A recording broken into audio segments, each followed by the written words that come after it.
Sumainyo ang Panginoon. At sumaiyo rin. Ang mabuting balita ng Panginoon ayon kay San Mateo. Papuri sa iyo, Panginoon. Noong panahong iyon, sinabi ni Jesus sa kaniyang mga alagad, "Hindi lahat ng tumatawag sa akin, Panginoon, Panginoon, ay papasok sa kaharian ng langit, kundi yaon lamang sumusunod sa kalooban ng aking Amang nasa langit.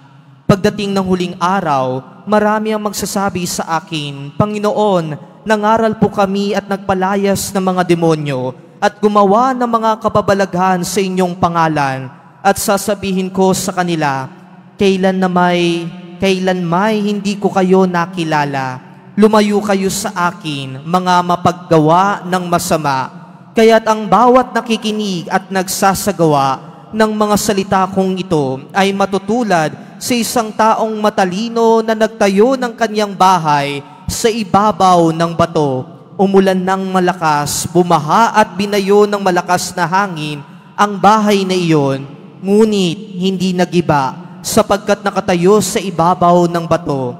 Ang bawat nakikinig ng aking mga salita at hindi nagsasagawa nito ay matutulad sa isang taong hangal na nagtayo ng kanyang bahay sa buhanginan.